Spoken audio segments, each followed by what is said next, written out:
Déjà 1 an que la rubrique Family Leader existe et j'ai voulu fêter cet anniversaire avec les 2 premières invitées. Karine Bélanger et Marion Catanéon ont accepté mon invitation et je les remercie sincèrement. En introduction, Karine et Marion nous ont livré les changements dans leur vie professionnelle depuis 1 an et quels ont été les retours de leur entourage sur leur participation au podcast. Pour cet épisode anniversaire, je leur ai proposé de commenter les points communs des 19 femmes leaders interviewées. Nous avons commencé par les qualités que j'avais listées, puis les challenges que rencontrent ces femmes leaders. Puis elles répondent aux questions les plus posées par les managers que je rencontre, comme par exemple, quelles sont les qualités d'un bon manager ? Enfin, restez jusqu'à la fin car elles répondent à une question personnelle qui m'obsède en ce moment. Peut-on être soi en entreprise ? Et je trouve qu'elles y répondent avec beaucoup de justesse. Très belle écoute. Bonjour à toutes et à tous, j'espère que vous allez bien. J'ai le sourire aux lèvres parce qu'aujourd'hui c'est un épisode spécial, un épisode particulier puisque c'est l'anniversaire de la rubrique Femmes et Leaders et c'est le 20e épisode, donc déjà 19 femmes interviewées sur cette rubrique et j'en suis assez fière, je dois dire. Et donc pour cet anniversaire, j'ai demandé à mes 2 premières invitées. Vous savez que les premiers, c'est toujours quelque chose d'un peu spécial. Il y a toujours un petit truc qui reste pour le premier. Et donc, j'ai demandé à mes 2 premières invitées, donc écoutez, c'est l'épisode 23 et 24 du podcast, de se joindre à moi et on va discuter déjà de savoir que sont-elles devenues. Vous savez, il y a un peu la rubrique comme ça, il y a des émissions comme ça à la télé, donc on va faire la nôtre aussi, donc femmes et leaders. Et puis après, on va parler bien évidemment de leadership, de management, tous les sujets que j'affectionne particulièrement. Donc déjà, je vais dire bonjour à mes invités. Donc bonjour Marion-Anne. Bonjour Fabienne. Et bonjour Karine. Bonjour Fabienne. Donc merci parce que vous savez que toutes ces femmes leaders ont des emplois du temps très très chargés et elles m'accordent justement cette petite heure pour discuter avec vous et partager autour de ça. Donc déjà, la première chose, bon, les gens peuvent toujours écouter votre épisode, mais juste en 2-3 mots, dites qui vous êtes et surtout, que s'est-il passé pour vous depuis 1 an ? Qu'est-ce qui a changé ? Qui est-ce qui commence? Vas-y Marion-Anne, je t'en prie. Donc Marion-Anne, je travaille en Suisse, à Genève, chez Ipsos, donc Institut de sondage et d'études de marché. Je m'occupe de différentes équipes au sein d'Ipsos en Suisse. Qu'est-ce qui a changé depuis 1 an? J'ai à la fois envie de dire pardon, pas grand-chose et beaucoup de choses. Côté travail, je m'occupe d'une équipe de plus, donc on va dire que c'est un petit changement et d'accroissement des équipes dont je peux m'occuper. Et en fait, depuis 1 an, alors je ne sais pas si c'est grâce à la discussion qu'on a eue, Fabienne, ou bien si c'est juste parce que maintenant je me rends compte, je me sens beaucoup plus à l'aise pour affirmer certaines positions. Alors j'osais avant, et maintenant je me dis non seulement j'ose, mais en plus j'affirme. Donc je me sens d'une certaine manière encore plus à l'aise dans mon job. Je l'étais déjà il y a 1 an, mais je me sens sans doute encore plus à l'aise aujourd'hui. Donc peut-être merci Fabienne. Ah, merci. Merci, c'est une surprise, je m'y attendais pas du tout à ça, donc merci beaucoup en tout cas. Mais contente de savoir plus d'affirmation et plus d'alignement, parce que c'est vrai qu'on avait parlé dans l'épisode de l'alignement par rapport aux valeurs notamment, et donc probablement tu vas nous en dire un peu plus tout à l'heure, mais il y a une notion d'affirmation par rapport à ça. Donc merci en tout cas pour ta présentation Marion-Anne. Et Karine maintenant. Oui, alors moi je travaille, donc Karine, je travaille dans le domaine du spatial. Donc j'ai la tête dans les étoiles et les pieds sur Terre. Je suis responsable d'une équipe de 200 personnes en fonctionnel. Donc j'ai la charge d'une ligne de produits de notre nouveau satellite reconfigurable en orbite. On fabrique actuellement 4 satellites en parallèle. C'est une équipe en international, donc en Belgique, Espagne, Italie. On a des fournisseurs dans le monde entier. Et je suis aussi coach. Et j'ai aussi mon cabinet Osmose Développement qui est ma grande fierté et qui est finalement ce qui a le plus changé pour moi, puisque côté boulot, ça fait un moment maintenant, ça fait une petite dizaine d'années que je suis dans l'opérationnel, même si les responsabilités vont en s'accroissant. Mais finalement, ce qui a le plus changé pour moi en un an, c'est Osmose Développement qui vit, avec lequel j'accompagne des femmes entrepreneurs dans le monde entier avec la magie d'Internet. Et ça me transcende. Et ce qui a changé aussi, c'était le point de départ de tout ça, c'était ton interview. L'interview avec toi, Fabienne. Et ben, je suis ravie en fait de te retrouver pour cet anniversaire. Moi, je te souhaite un joyeux anniversaire.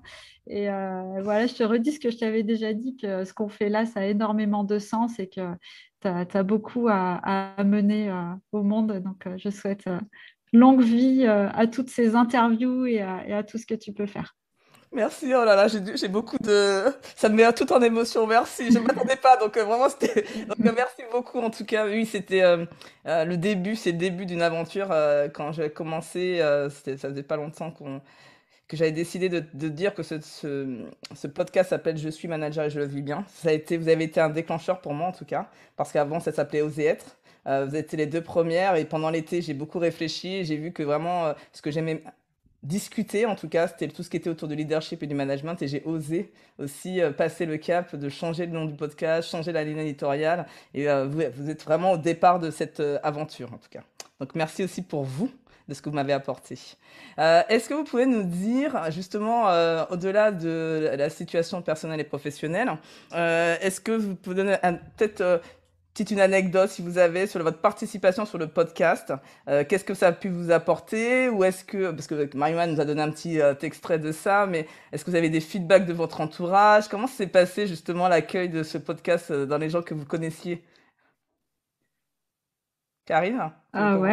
ouais, ouais, moi les gens m'ont découverte sur un aspect perso, donc bah, sur le fait, j'ai partagé là pendant le podcast que je me levais tôt, que j'allais courir, que je méditais, etc. Et bah, le retour que j'ai eu, c'est au niveau de la gestion du temps, c'est-à-dire que l'entourage avait déjà l'impression que c'était plein à craquer et ils se sont rendus compte qu'il y avait toute une partie qu'ils ne connaissaient pas encore, quoi. Donc, c'est plutôt ça. Mais ça m'a aussi amené des retours de mamans entrepreneurs qui ont réalisé qu'il y avait un chemin, en fait, hein, que c'était possible, Hmm. qu'on pouvait tout vouloir, tout souhaiter, et que pour peu qu'on l'organise et qu'on mette les protections nécessaires, on pouvait avoir du temps pour soi. Hmm. Merci beaucoup, Karine. Et Marion-Anne? Alors, deux retours en fait qui m'ont marqué. La première personne à qui j'ai fait écouter le podcast, c'était ma mère.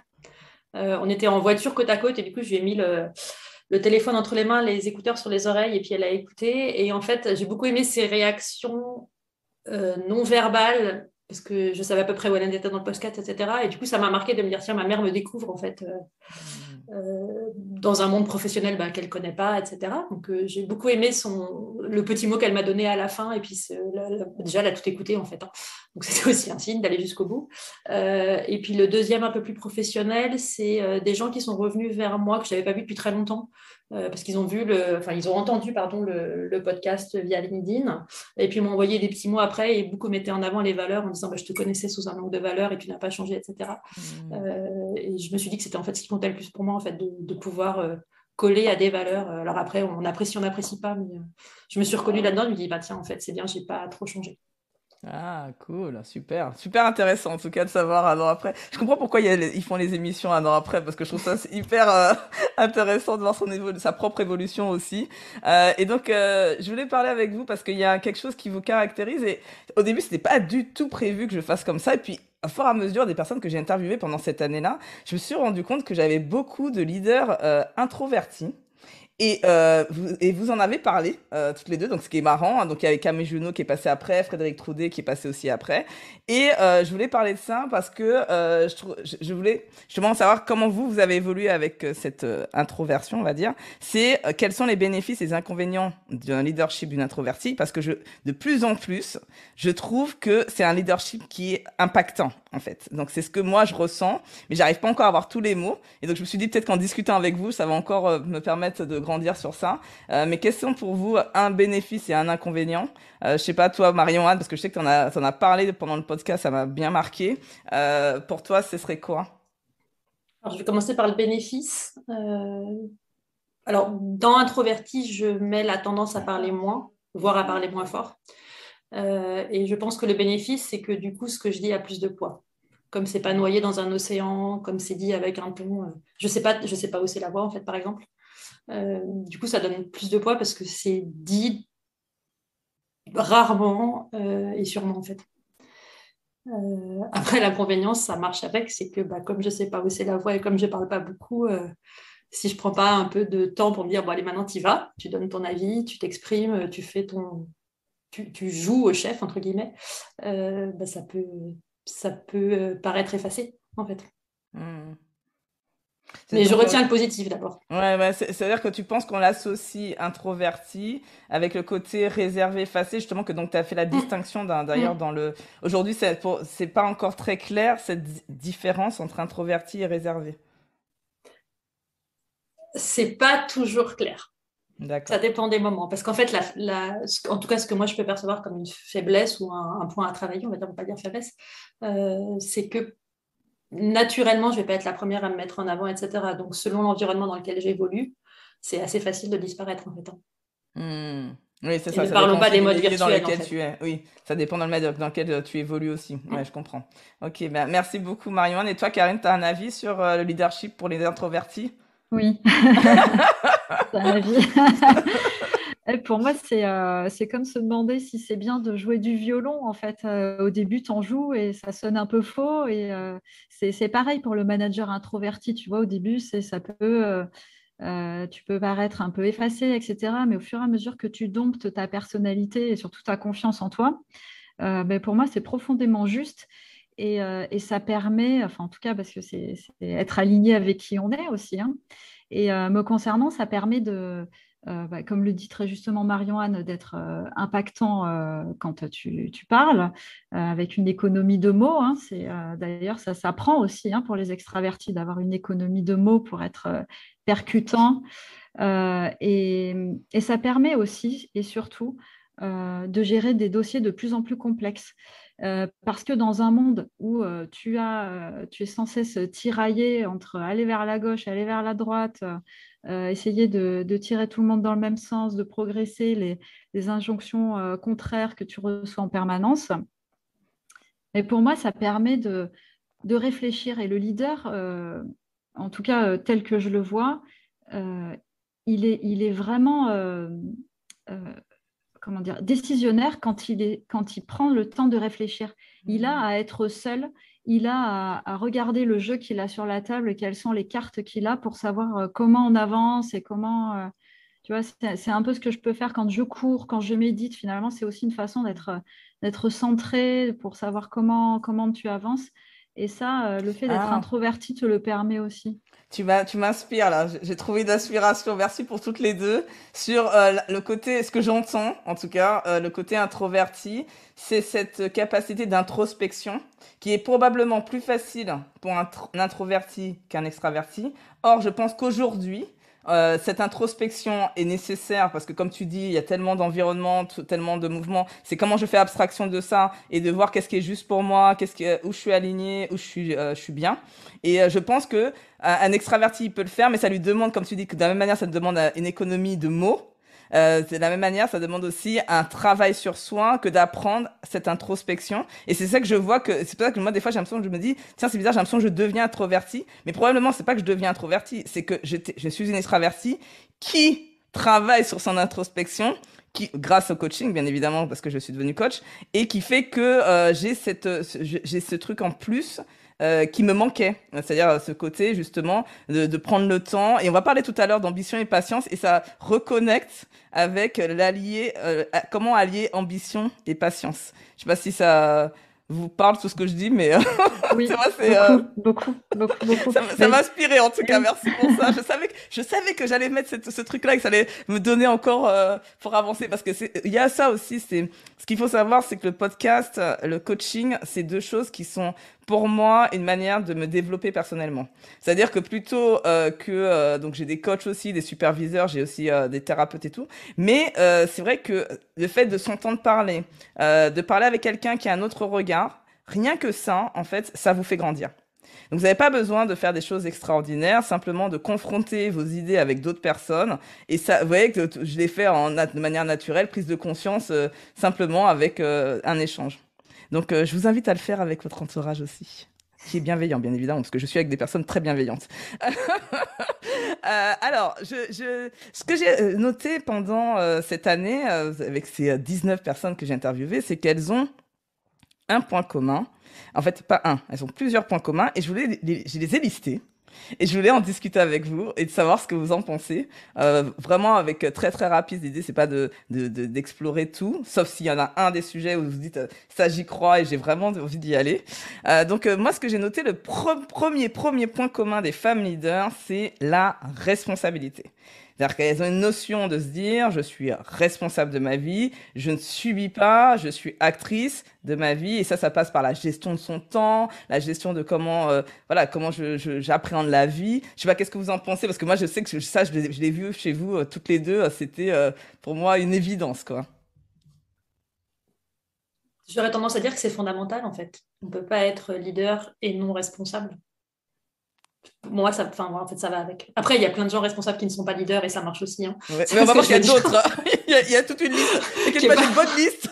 Voilà. Mais le leadership, pour moi, passe par la responsabilité et oui, c'est incontournable, en fait. C'est sans doute un des piliers. Ouais, c'est ça. C'est pour ça que je l'ai mis en premier. Vous êtes d'accord aussi, Karine aussi pareil, que c'est vraiment le top, top du top. C'est la porte d'entrée du leadership, hein, c'est d'être responsable et de se sentir aux commandes de la voiture, quoi. Hein. C'est vraiment ça, ouais. Et donc, avant d'être leader des autres, comme tout, soyons leaders déjà de notre propre vie. C'est ce que, en tout cas, moi, j'ai entendu beaucoup. Et d'ailleurs, j'en ai même fait un épisode solo et qui est l'épisode le plus écouté sur le podcast, qui est sur justement le fait d'être responsable de sa vie. Et j'explique comment devenir responsable de sa vie. Donc ça, c'est le premier pilier. Le deuxième que j'ai vu, un truc que j'ai découvert, moi, tardivement, au final, mais que j'ai entendu de votre bouche de manière, peut-être pas avec le même mot, mais en tout cas, je l'ai entendu, c'est la gratitude. Je trouve que les leaders que j'ai interviewés, elles avaient toutes une notion de gratitude, mais dans le sens merci. Mais merci, ce que j'aimais, c'est merci à la vie et merci à elle-même, en fait. Ça, c'est quelque chose aussi que j'ai appris en me disant, que j'ai cheminé, parce que ça, je ne savais pas le faire, hein, je vais être honnête. J'avais le merci de dire merci aux gens, pour quand même prendre un service, mais j'avais pas cette incarnation en soi de dire, juste, je me remercie, en fait, de qui je suis et de ce que je fais. Qu'est-ce que vous en pensez, hein? Ouais, c'est quelque chose que je vis très fort, ça, ouais. À la fois merci à la vie, merci à moi-même, c'est les deux. C'est aussi une façon d'être. La gratitude, c'est être capable de donner pour pouvoir recevoir derrière. Enfin, c'est la notion d'échange avec le monde qui nous entoure. Le merci à soi-même, c'est prendre soin de soi pour justement être un bon pilote de l'avion, être bien centré, se faire du bien et être en énergie, par exemple, pour pouvoir accueillir les autres, pour pouvoir mener une équipe. Tout à fait. Et le troisième, c'est pour toi, Marion-Anne. Le troisième que j'ai trouvé sur le leader, la femme leader, c'est l'optimisme. Cette notion de je suis confiante sur l'avenir, je crois que les choses vont bien se passer, et même avec une pointe, parce qu'à un moment tu nous en parles d'opportunisme, c'est-à-dire que tu saisis tu t'es toujours le fait que d'être curieuse, regarder un petit peu, et de savoir saisir les choses qui peuvent marcher. Mais moi, j'ai senti très fort en toi cette notion d'optimisme. Je sais pas ce que t'en penses. J'aurais presque tendance à dire que c'est encore plus fort aujourd'hui. D'accord. Et qu'en plus, c'est pas grave si ça marche pas. Donc, ce qui renforce encore le côté, ça va bien se passer. Et puis, si ça se passe pas bien, d'abord, ça se passera forcément bien ou pas trop mal. Mais c'est fondamental, en fait. Parce que, en fait, dans le monde qui est le nôtre, sans optimisme, la vie est compliquée quand même. Très, je pense. Très, très compliqué. Il y a un mot de Karine que j'aimais bien, qui était l'économie. Donc, je pense que c'est aussi une économie de soucis que d'être optimiste. Ce qui ne veut pas dire qu'après, on est naïf et idiot. Hein, enfin... mais en tout cas, je donnerai cet extrait parce que je travaille en ce moment avec Catherine Testa de l'optimisme. Je ne sais pas si vous connaissez. Et je lui dirai ce que tu as dit. Je trouve que c'est très, très juste. C'est-à-dire que c'est quand même moins de soucis d'être optimiste. Je pense que je vais donner le meilleur, en fait. Si tu la vois sur LinkedIn, la phrase, tu sauras d'où elle vient. En tout cas, alors, un truc qui vous caractérise, et là, je veux donner la main à Karine, parce que là, elle nous a fait un speech pendant son épisode qui était juste formidable sur cette partie-là. C'est que je trouve que le quatrième pilier, c'est que ces femmes, elles sont passionnées. Et dans passion, C'est moi. dans passion, je mets cette notion de rêve et ambition. Et donc, l'idée, c'est de se dire, j'ai à cœur de réaliser mes rêves car je pense que tout est possible. Et donc, dans cette notion de passion, il y a aussi, je ne compte pas mes heures parce que je suis investie, je suis engagée dans ma mission. Toutes les deux, vous l'avez. Mais sauf que, effectivement, avec Karine, c'est vrai qu'on en a pas mal Ça parlé. fait un peu plus rêver les passions de Karine. Elle est je dans les sais pas. étoiles. Je sais pas, hein. Donc, qu'est-ce que t'en penses, toi, Karine? Mais oui, moi je suis passionnée. Écoute, je suis une gosse qui a vu une fusée un jour et qui est ingénieure en télécommunication dans le spatial et qui est en train de produire le satellite de demain. Donc c'est super. Et donc c'est d'abord la passion. Elle m'a animée moi, elle m'a permis de faire carrière, de réaliser des grandes choses, voilà, de passer des étapes. Moi je suis une timide qui parle aujourd'hui. Qui fait des conférences en amphi. Enfin voilà, donc j'ai moi-même d'abord vécu le fait que tout était possible, hein. Je l'avais dans la tête de par mon éducation, mais je l'ai vraiment vécu dans chacune de mes cellules. Et maintenant, je suis certifiée au coaching avec mon cabinet et j'en accompagne d'autres pour faire pareil. Ça me transcende, quoi. Et C'est ma d'ailleurs, vie. Ouais. je trouve, Karine, si je peux ajouter, c'est que la prise de conscience que j'ai prise aussi depuis un an, c'est que cette notion de rêve, elle est ultra importante en fait. C'est-à-dire, on nous a, on peut nous contraindre à oublier de rêver, à ne plus savoir rêver. C'est-à-dire rêver, on l'a toujours, tout le monde sait le faire depuis tout petit. Puis avec la société, les injonctions, on peut avoir tendance à l'oublier. Et moi, ce que je trouve qui est formidable, c'est que c'est les femmes que j'ai interviewées, elles se reconnectent, elles se sont reconnectées justement à ce rêve et à essayer de se dire, parce qu'on avait parlé avec Marion Watt, le fait qu'elle voulait être journaliste, après on a reconnecté avec le fait que peut-être qu'elle n'est pas journaliste à l'équipe comme elle voulait être, mais ses talents sont utilisés dans son métier actuel.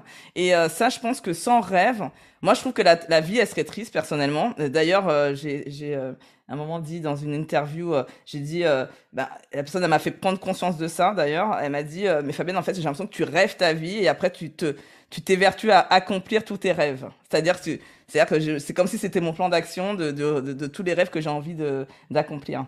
Et donc ça, je pense que c'est vraiment, pour moi, le rêve, c'est vraiment clé, en tout cas aujourd'hui, comme on dit, parce que le monde est, je trouve, dur. Je sais pas, Marie-Anne, qu'est-ce que tu en penses, mais quand tu dis l'optimisme pour les soucis, moi, j'ai envie de dire aussi, retrouver la capacité de rêver aussi aujourd'hui est nécessaire.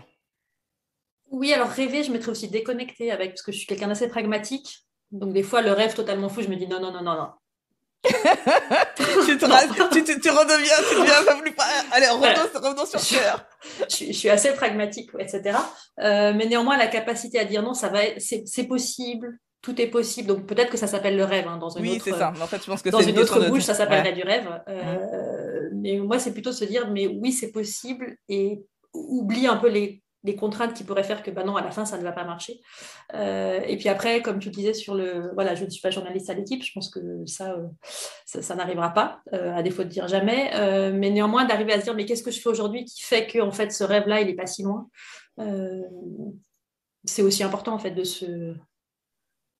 se remettre dans qu'est-ce qui faisait que c'était un rêve et qu'est-ce qui fait qu'aujourd'hui, j'en suis pas si loin en fait. Ouais, exactement, super. Donc, alors, je continue ma liste parce qu'en fait, c'est là qu'on voit que être femme leader, c'est pas facile. Et encore, je vais pas parler de la partie vraiment personnelle, hein, conciliation vie pro, vie perso. Là, j'ai même pas mis dedans, hein, je vous le dis. Hein. Donc, avant-dernier point, j'ai considéré aussi, j'ai vu que l'audace et confiance en soi. Si on l'a pas, c'est un petit peu compliqué et clairement, elles ont, et ça veut pas dire qu'elles l'ont eu dès le départ, mais elles ont à un moment donné, soit elles l'ont eu dès le départ, soit elles l'ont travaillé pour développer. Et derrière, pour moi, je surpasse mes peurs, c'est-à-dire cette capacité à avoir ces envies qui sont plus fortes que ces peurs, ou de se donner une sorte d'élan à aller malgré la peur, en tout cas d'avancer, quoi. Je sais pas, Marion, qu'est-ce que tu penses sur l'audace et confiance en toi? Toi, tu serais plutôt dans l'évolution ou plutôt dans quelque chose que tu as toujours eu? Parce que toi, je sais un peu, j'ai Ouais, écouté alors ton... je pense que mon éducation m'a donné la confiance en moi. Enfin voilà, ce que mes parents m'ont apporté, mon entourage m'a apporté, donne la confiance en soi, euh, qui du coup donne de l'audace. Après, ça se construit quand même tout le temps parce que c'est facile de casser la confiance. C'est entre guillemets facile de la restaurer aussi, mais pour moi, c'est un travail en permanence en fait. Et typiquement, la dernière responsabilité que j'ai prise au sein d'Ipsos, sur le papier, j'ai rien à faire là-dedans en fait. C'est pas mon expertise, c'est pas mon voilà. Mais je pense que j'ai quand même beaucoup apporté, donc j'ai pris en me disant bah vas-y, c'est proposé, vas-y, t'as rien à perdre et t'as tout à apprendre. Donc youpi, super, merci. Donc c'est aussi ce que j'appellerais l'audace de se dire voilà, sur le papier, c'est pas toi, mais en fait, vas-y. C'est ce qui est intéressant dans ce que tu dis, qui a été une prise de conscience il y a pas longtemps pour moi, c'est que je fais confiance aux autres de voir les talents que j'ai. Mm. Parce qu'en fait, des fois, on a un regard sur soi qui est peut-être pas, entre guillemets, tout à fait juste, dans le sens où on va se dire, mais on n'est pas assez, ou il nous Où il y a montrait quelqu'un ça. d'autre qui est mieux Puis, placé, entre guillemets. voilà, c'est ça, on a toujours plein de bonnes raisons. Et en fait, ce qui est intéressant, c'est d'accepter que les autres, comment ils nous voient, et que s'ils nous voient à ce poste-là, c'est que probablement, c'est eux qui ont raison. Tu vois, moi, je sais que Mm. j'essaye d'apprendre à faire ça, de me dire, tant que je n'arrive pas à avoir encore ce regard sur moi de juste, entre guillemets, je sais pas ce que c'est juste, mais en tout cas, pour moi, je me disais que si les gens voient ça en moi et qu'ils me le proposent, c'est qu'ils voient quelque chose que je ne vois pas et je leur fais confiance. Il y a aussi cette notion. Je sais pas, Karen, qu'est-ce que tu en penses par rapport à ça Tout à fait, tout à fait. C'est en fait quand tu dis juste, est-ce que c'est juste? Ben, si on te le propose, c'est juste. Et en fait, on a tendance à être trop dur tout le temps avec soi-même. On est la personne qui se parle le plus de toute la journée. Qui vous parle le plus, c'est vous-même. Donc, on se parle, mais parfois, on ne parlerait pas comme ça sans meilleur ami. La Non. façon dont on se parle à nous, on ne parlerait pas comme ça sans meilleur ami. C'est fou. Donc, c'est vraiment quelque chose qui est, enfin, le jour où on arrête ça, le jour où on se fait du bien, le jour où on est bienveillant avec soi-même, le jour où on s'aime, on parle de ça, Hmm. inconditionnellement, mais tout change. C'est Hmm. une petite lumière, un petit éclairage qui change de quelques degrés sur le monde, mais en vrai, tout change et tout est plus confortable. Ouais, mais moi, Ah, j'aspire, hein, j'aspire. Hein, c'est moi ma quête, hein, mais je suis pas encore, j'y suis pas encore, mais c'est ma quête en tout cas. Tu veux dire quelque voilà. chose, Marie-Anne? Oui, oui, en fait, il y a aussi quelque chose que j'aime bien, mais après, il ne faut pas se faire des nœuds au cerveau non plus. J'aime bien l'idée de douter, c'est-à-dire d'être sûre de soi, assurée, audacieuse. Mais je trouve que le doute est aussi une forme d'intelligence, en fait. Donc, Ah ne oui, pas alors, s'empêcher de douter. tu fais bien de le rajouter, merci. Et alors, là, ça aurait été pour le dernier truc, parce que j'allais dire quel autre point vous voulez rajouter. Tu aurais Ah, pu rajouter. j'en ai un autre, t'inquiète. Voilà, l'autre, d'accord. Mais en tout cas, c'est le doute, oui, parce que j'en parle aussi. Mais c'est comment j'avance, c'est dans les peurs pour moi. Si tu veux, le doute, fait partie c'est que ça existe, et c'est comment je fais quand même pour avancer malgré Ouais, ça. et construire sur le doute, en fait. Et construire aussi sur le doute, effectivement. Moi, je doute tout le temps, donc ça n'a pas l'air, mais je doute en permanence. Donc c'est ma vie et je l'accepte. Ça, c'est aussi une acceptation que j'ai eue, qui a pris du temps, mais que j'ai acceptée. Alors, dernier, avant de vous demander votre avis, en tout cas sur les points communs des femmes leaders, c'est que je trouve que ce sont des personnes qui s'inspirent des autres et qui sont bien entourées. Donc bien entourées par leur famille, leur conjoint, ou même ils sont souvent elles se font accompagner, ou elles sont à fond dans le dev perso. Donc il y a toujours une notion de je m'inspire et en même temps je suis bien entourée pour pouvoir avancer, pour pouvoir mieux gérer tout ce qu'on vient de dire et savoir être capable de faire tout ce qu'on vient de dire à l'instant. Je sais pas ce que vous en pensez. Moi, je suis complètement d'accord avec ça. Enfin, déjà, c'est ce que je vis en tant qu'opération, enfin, dans ma vie opérationnelle. Et c'est aussi ce que je vois dans ma vie de coach, c'est-à-dire que les personnes qui se font accompagner et qui échangent déplacent des montagnes. Mm. C'est absolument vital. Et après, on appelle ça coaching ou mentoring. Ça se met en place peut-être plus facilement dans mon milieu professionnel pour les hommes, puisqu'il y a un réseau qui est plus fort entre hommes, ça peut être par le sport, ça peut être par d'autres choses. C'est un peu moins développé chez les femmes. Enfin, on voit quand même que le coaching ou le conseil ou le consulting, le mentoring est extrêmement présent pour toutes les personnes qui accèdent au haut niveau de responsabilité. Ouais. Mm. Mm. Et toi, Marie-Anne, qu'est-ce que tu en penses? je suis tout à fait d'accord sur l'idée d'accompagnement, quel que soit le mot qu'on y mette derrière. Je verrais une...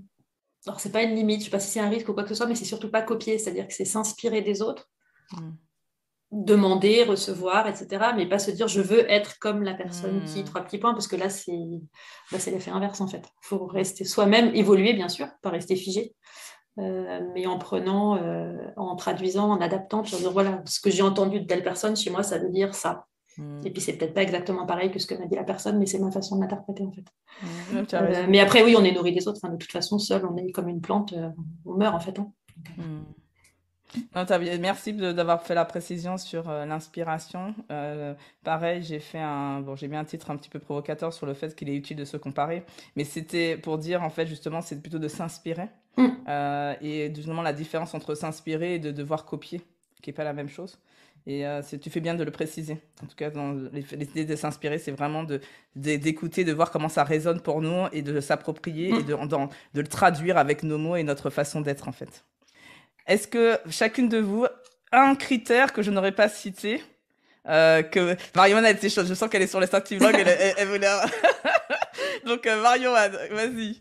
Non, il y a un point que je trouve très important. Alors après, je reconnais n'avoir pas écouté tous tes épisodes, donc je n'ai pas entendu toutes les femmes qui ont pu parler avant nous ou après nous.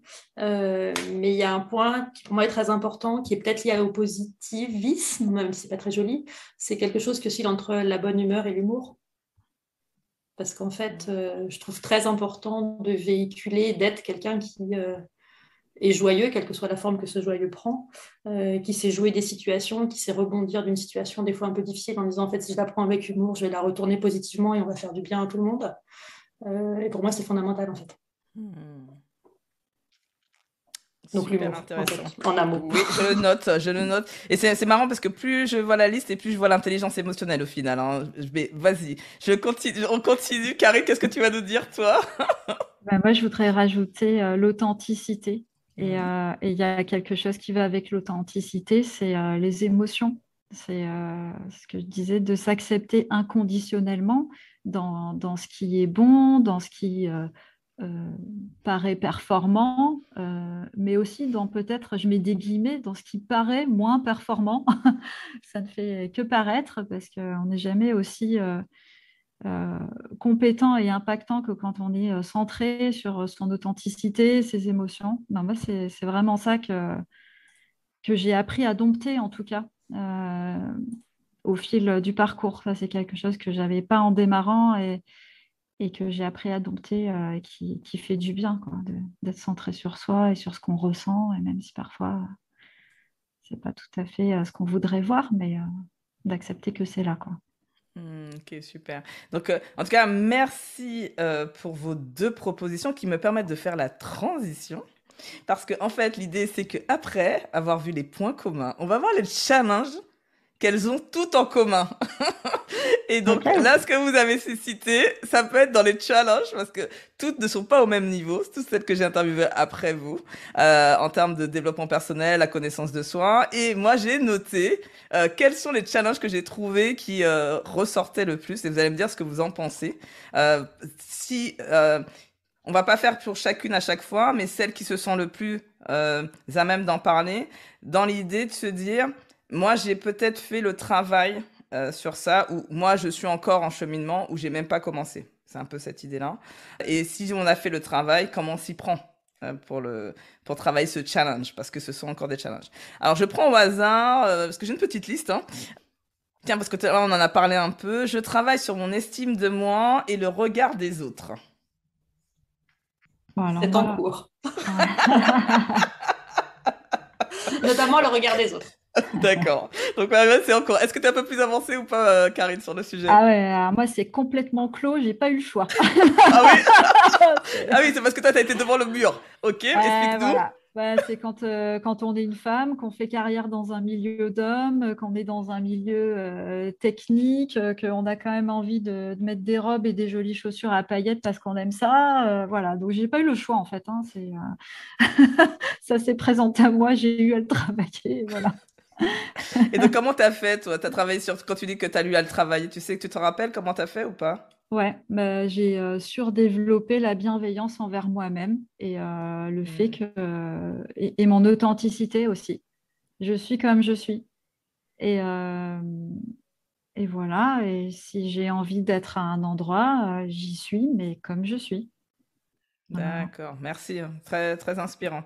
En tout cas, travail, c'est bah, je suis sur le bon chemin, en tout cas, comme Mario-Anne. Je travaille sur la bienveillance vis-à-vis de moi, déjà, c'est pas mal. L'authenticité, je l'ai. Ça, je l'ai Oh, assumé. ouais. L'oser être, depuis que je suis indépendante, j'y suis. Mais la bienveillance envers moi-même, j'ai encore pas mal de travail. Donc, alors, ça, c'est pour la première. Une autre phrase. Moi, j'aimerais bien entendre Marion-Anne sur ça, justement, parce que c'est un enjeu pour moi aussi. J'ai senti qu'il y avait certaines invitées qui voulaient tout le temps aller vite, tu vois, qui étaient dans cette... Et moi, je sais que toi, tu es plutôt posée sur ça. Et que justement, moi, j'ai noté une sorte d'équilibre entre ambition et patience, quoi. Tu vois, c'est une sorte de truc. Oui, je suis de l'ambition, que ça me donne de l'énergie pour y aller. Mais il faut apprendre aussi d'être en patience pour pouvoir vivre chaque chose et ne pas se cramer aussi, tu vois. Je sais pas ce que t'en penses. Je ne sais pas ce que je peux rajouter parce qu'en fait, mon mari me dit souvent que je ne sais pas accélérer quand on fait du sport. Voilà, on fait pas mal de sport. Il me dit, mais tu ne sais pas accélérer? Oui, mais je vais loin. Donc en fait, Ah. c'est cette notion de prends le temps, tu vas finir ton marathon, prends le temps, tu vas arriver en haut de ce col et puis tu en feras un deuxième, etc. Ok, j'ai 5 minutes de retard. Bon, en fait, j'y suis arrivée, c'est ça qui compte. Et je le relierai à nouveau à ce qui avait été dit au début sur cette économie. Donc, le fait de délivrer régulièrement, en permanence, etc. Ok, de temps en temps, de donner un petit coup, parce que des fois, il faut accélérer. Enfin, voilà, on ne vit pas dans un monde qui vit à 2 à l'heure non plus. Euh, mais pour moi, c'est une des conditions du succès, en fait, de tenir dans la durée, ce Mm. qui pourrait peut-être relier aussi au fait que, je ne dis pas que jamais il y a de défaillance, parce que ça serait faux, mais que ça minimise le risque de se planter, en fait. Mm. Prends un C'est peu ce de que... temps, prépare, vas-y, ça va.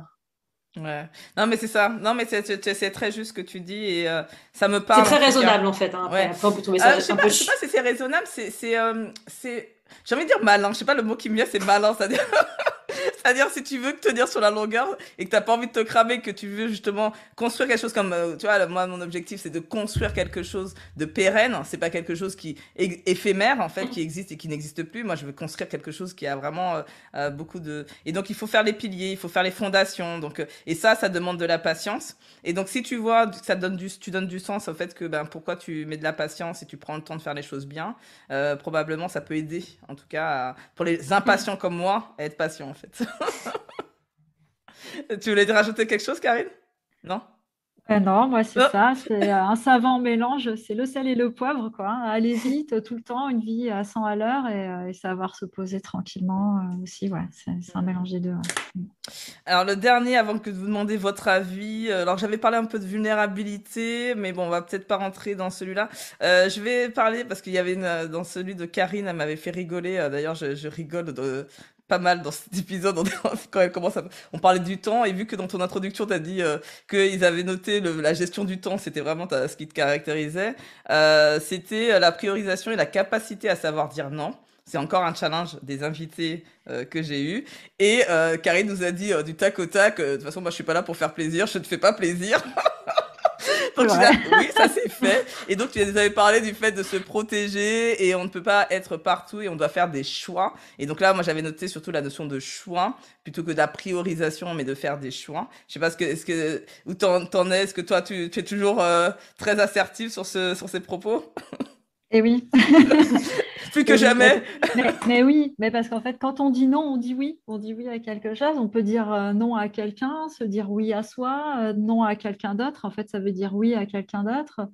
Accepter de rendre un service, ça peut être aussi accepter de ne pas en rendre un autre, ou accepter d'avoir moins d'énergie pour être en famille, ou accepter de ne pas être en accord avec ses valeurs et renier sur son authenticité.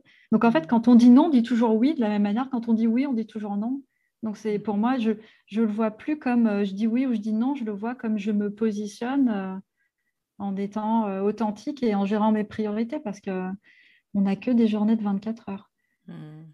C'est ça. Et c'est intéressant ce côté, si je dis non à quelque chose, c'est que je dis oui à autre chose, parce qu'effectivement, le temps que je vais pas mettre sur ça, je le mets sur quelque chose d'autre. C'est vrai que moi, je me reconnecte toujours à mon rêve. En fait, quand j'ai des propositions qui m'apparaissent, on vient de me proposer des choses, je me dis à quel point c'est connecté à tous mes rêves, en fait. Est-ce que, voilà, est-ce que je dis oui, est-ce que je dis non? Et c'est vrai que j'aimerais faire plaisir à tout le monde, mais je ne peux pas. Comme tu dis, il y a que des journées de 24 heures, et donc je dois faire des choix. Et c'est là où bah, derrière, il y a le fait de ne pas être aimé. Comment je vis le fait de ne pas être apprécié peut-être suite au fait que je dise non. Je sais pas, Marianne. Ça fait sans doute partie de ce qui a le plus changé pour moi depuis un an qu'on s'est parlé, en fait. Hmm, J'ose plus dire non et je suis beaucoup plus à l'aise avec mon non. Qui donc est d'accord. un oui maintenant, c'est peut-être pour ça que je suis à l'aise. Ouais. Super, bah, super. Ok. Donc alors on va passer. Donc moi j'ai trouvé ça, je sais pas, parce que moi j'ai trouvé ça passionnant en tout cas. J'aurais pu rester longtemps, mais j'ai envie de poser les questions aussi récurrentes des managers parce que je trouve que c'est bien d'avoir des opinions, des visions différentes. Et donc je vous demande à chacune la première question. Je vais commencer par là. C'est pour vous quelles sont les qualités d'un bon, et je mets des guillemets parce que le bon, pour moi, il y a une connotation de bien et mal, et j'ai un peu du mal avec ça aujourd'hui. Donc, bon, manager, qu'est-ce que c'est pour vous? Quelles sont les une ou deux qualités que vous dites c'est indispensable pour le manager d'aujourd'hui, qui n'est pas le manager d'il y a 20 ans. Il y a aussi, nous, on a vécu aussi cette évolution. Je sais pas ce que vous en pensez, mais moi, j'ai l'impression qu'on a vécu, oui, on est vieille, Marion a souri. Ah si vieille, en fait, j'allais dire. Oui, mais on a quand même connu Non. l'évolution entre le manager d'avant et aujourd'hui les attentes qu'ont les salariés, les collaborateurs. On voit bien que le monde change, que les choses bougent. Et donc, forcément, le manager aussi, il doit s'adapter et avoir peut-être des soft skills ou des comportements différents. Je sais pas ce que vous en pensez, mais... Pour moi, ce qui a changé le plus, c'est l'incertitude, en fait, hein, qui est partout. Donc, c'est le chaos management hein, qui est vraiment qui est là partout.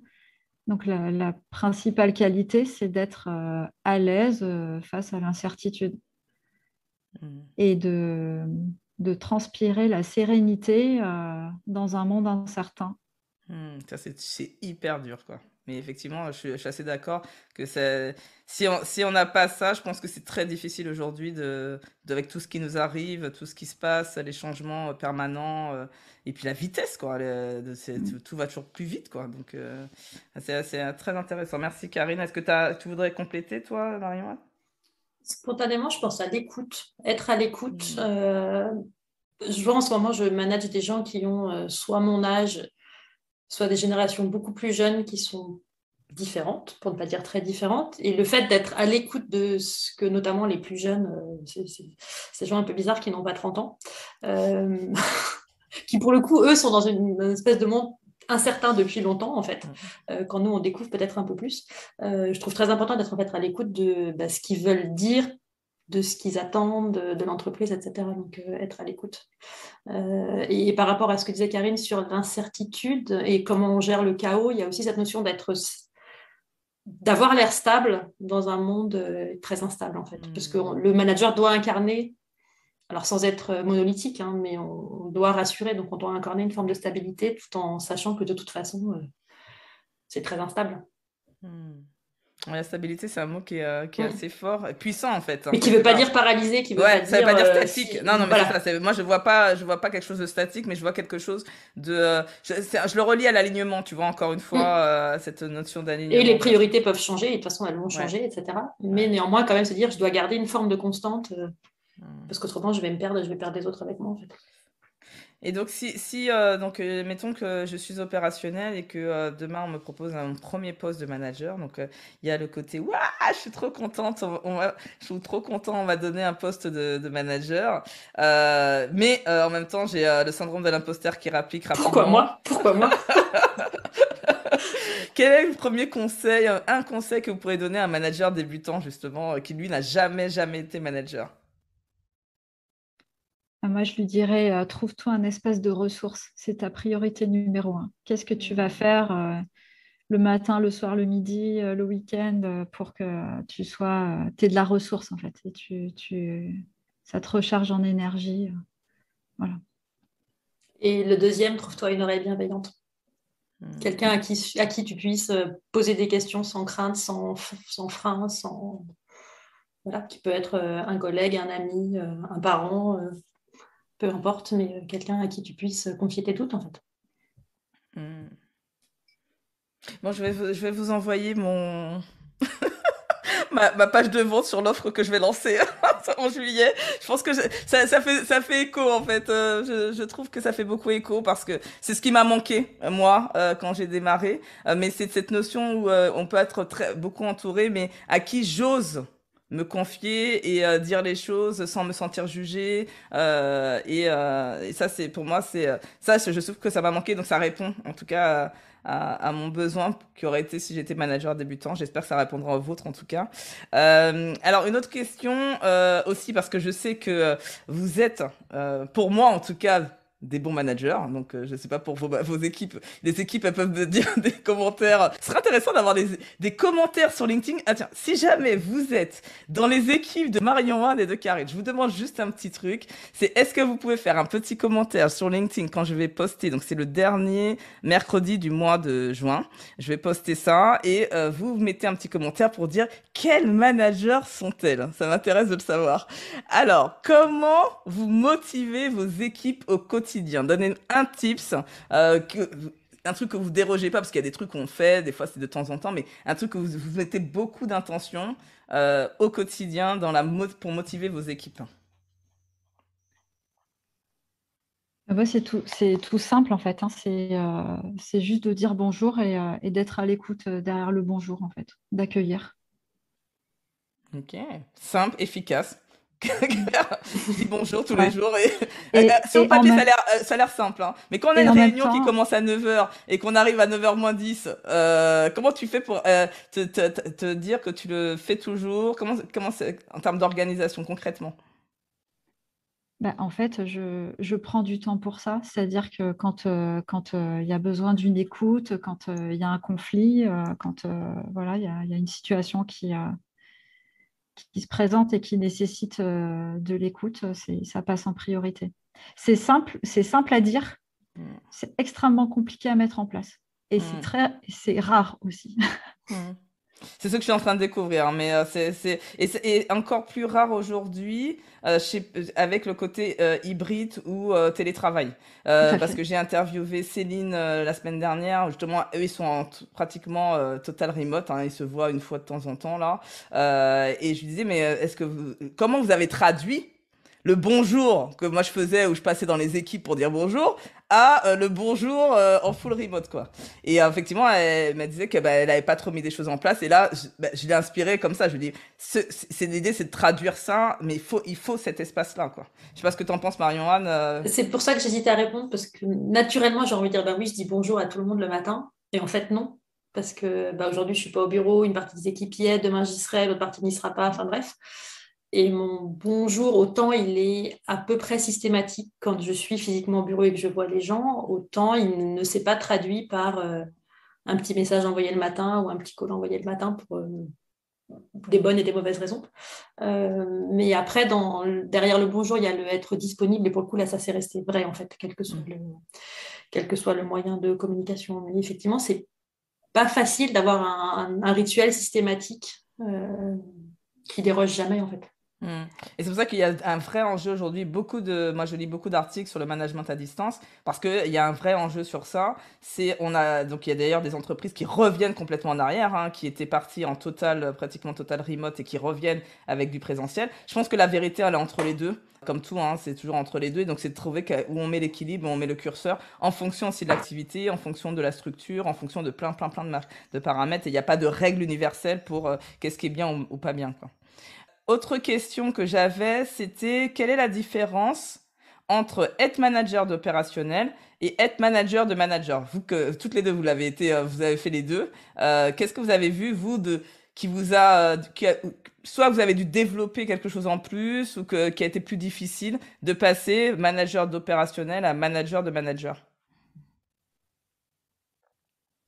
En tant que manager de manager, on développe des capacités qui, au-delà d'être le manager là, de coach slash mentor. Alors après, des fois, je m'y perds un peu dans la différence entre les deux, mais managers aujourd'hui que je manage, je dois aussi les accompagner dans leur management d'opérationnel.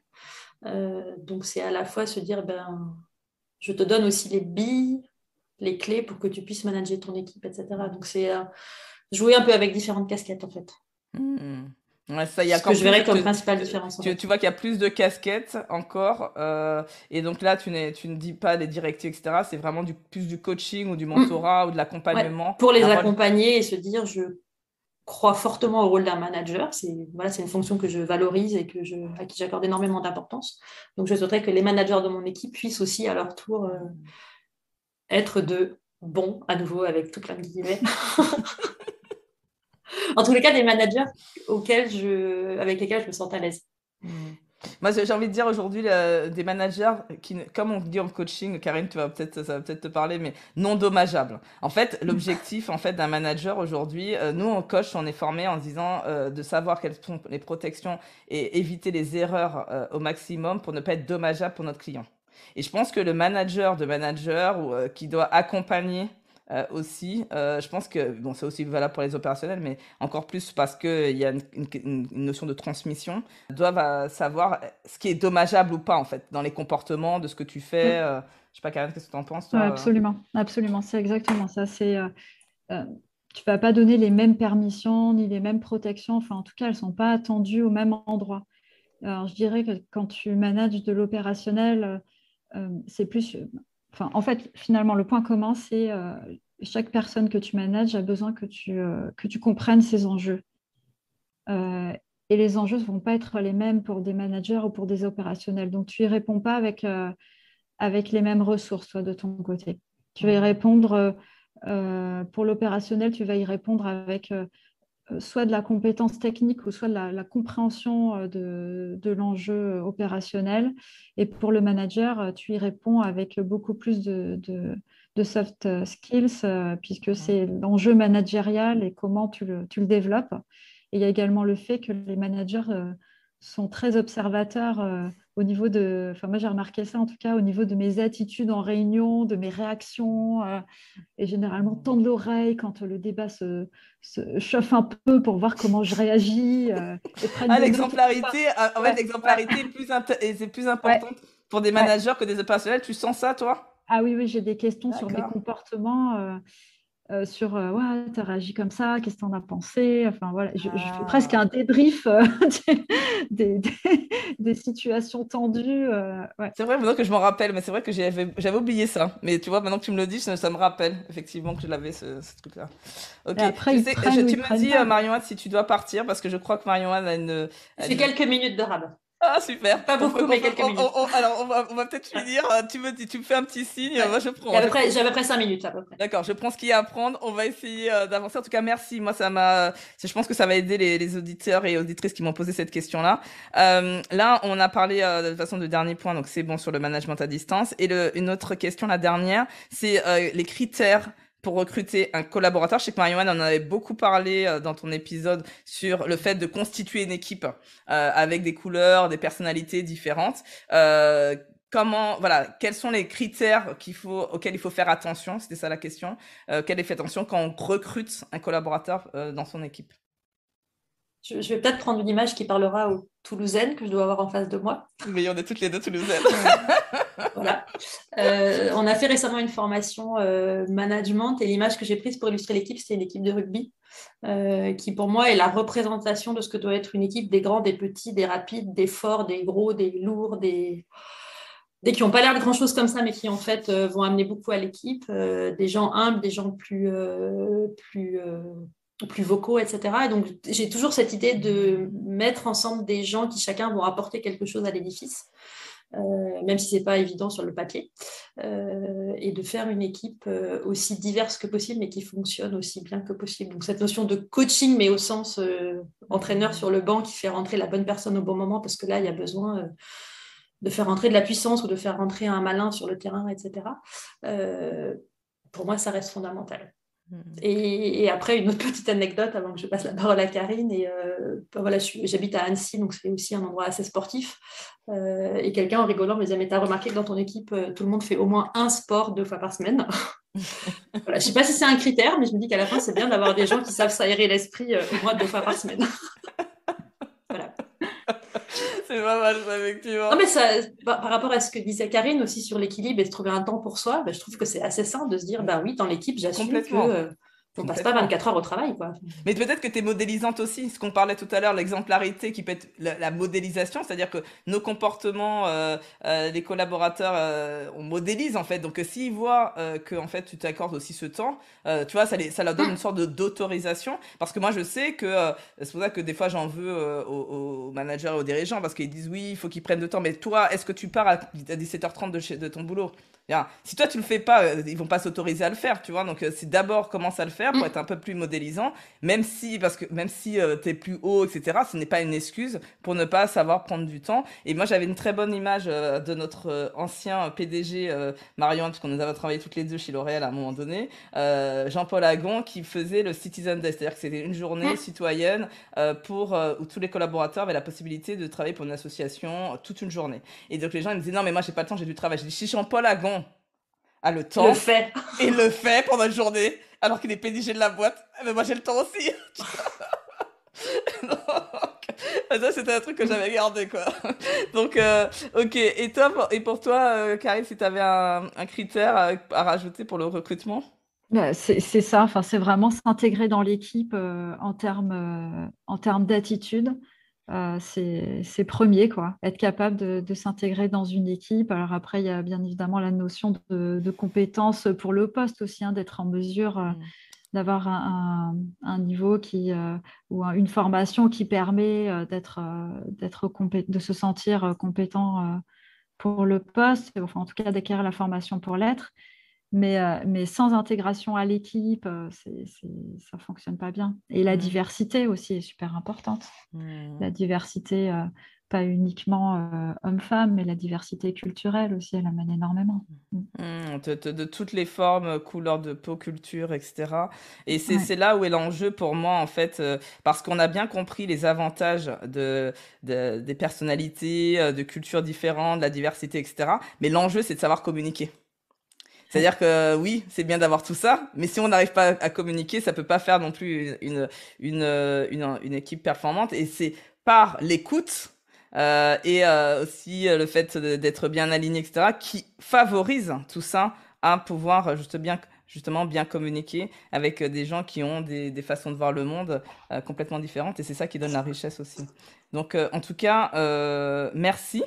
Merci. Nous arrivons au terme de cet épisode qui était génial, j'ai adoré, merci pour ça. Merci. Avec une dernière question, parce que là, vous avez déjà donné vos livres et tout, on a déjà tout ça, on sait où vous contacter, on va aller sur LinkedIn pour les deux, Instagram un peu pour Karine, on connaît tout ça. Moi, je vais finir par cette question-là qui me tient à cœur, c'est ma question qui me tient à cœur, parce que j'ai envie de recueillir, je commence à recueillir la vision de mes invités sur ça. Mon entreprise s'appelle Oser être. Parce qu'en fait, je n'ai pas réussi à oser être moi en entreprise. Est-ce que vous pensez qu'on peut être soi en entreprise? Un grand Évidemment. oui. Évidemment. Un grand oui. Quels sont les ingrédients pour vous parce que moi, j'ai pas réussi. Hein. Déjà, il faut accepter qui on est, Mmh. aimer ce qu'on est. Et voilà. Ça paraît simple comme ça, hein, ça peut prendre... Je te regarde parce que bien sûr que je sais que c'est pas facile parce que non, mais effectivement le fait d'avoir, c'est pour ça que je me dis à chaque fois, si jamais je retournais aujourd'hui en entreprise, est-ce que je serais différente? Est-ce que les choses se passeraient complètement différemment? Et je pense que foncièrement oui. Clairement, je vivrais pas du tout de la même façon le monde de les gens l'entreprise. te regarderaient différemment déjà, Fabien. Probablement aussi. Enfin, ceux qui t'écoutent aujourd'hui, pardon. Oui, oui, bien sûr. Probablement, ouais. Et toi, Karine? C'est ça. Et s'aimer soi-même. Et pour tenir dans le temps, avoir de la ressource. C'est vital pour moi, avoir un espace ressource. Parce que cet amour de soi-même est durement challengé dans la vie en entreprise. Et donc, pour rester centré, le secret, pour moi, mon secret, en tout cas, c'est la régularité dans l'espace ressources. ça doit être non négociable. On ne peut pas, enfin moi, je ne peux pas dire non à mon espace ressources.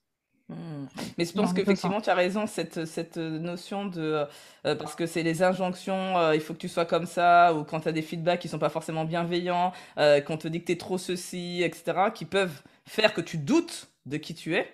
Moi, ce que j'entends dans ce que vous me dites, c'est c'est déjà avec un espace ressource de prendre du recul. Si on sait, c'est quand même plus facile de se dire, si ça te va pas, c'est la même. Mais tu vois, ce travail sur soi est nécessaire pour être en capacité de se dire ça et pas de se remettre totalement se remettre en cause complètement dès qu'on a un feedback sur notre être. Parce qu'en fait, il y a les feedbacks qui sont sur le faire, et donc ça, c'est OK, c'est sur les compétences. Donc là, il n'y a aucun problème. Mais quand c'est un feedback qui est sur l'être, probablement, voilà, comment je peux réagir face à un feedback qui est sur mon être, en fait. Donc, en tout cas, nous allons rester sur ça. Je vous remercie infiniment. Je pense que je vais encore prendre plaisir à nettoyer la bande, à nous réécouter. Je vais réécrire parce que là, j'ai écrit quelques petits trucs parce que j'ai eu des prises de conscience pendant cet épisode. Donc, merci pour cet anniversaire d'avoir justement passé tout ce temps avec moi. Et donc, comme j'ai pris l'habitude, parce que vous n'étiez pas habitués, parce que vous étiez les premières, mais depuis... ça a changé. Et donc, c'est toujours mes invités qui ont le dernier mot de la fin. Donc, moi, je dis au revoir. Et chacune de vous, allez dire au revoir à votre façon, comme vous voulez. Donc, je vous remercie en tout cas d'être resté jusqu'au bout. Je vous souhaite une très belle journée et fin de semaine. Et je vous dis à très bientôt. Merci et à bientôt, Fabienne.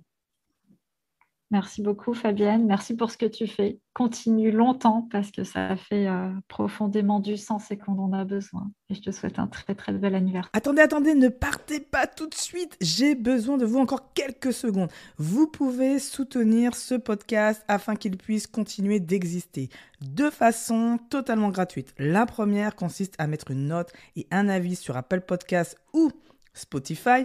Vous retrouverez les liens dans le résumé de l'épisode. La seconde consiste à parler autour de vous de ce podcast et à envoyer un épisode que vous avez aimé. Cela me rendra happy. Et si vous avez des questions ou des commentaires sur un ou plusieurs épisodes du podcast, rejoignez-moi sur les réseaux sociaux en recherchant Fabienne Woltor. Je suis très présente sur LinkedIn et Instagram.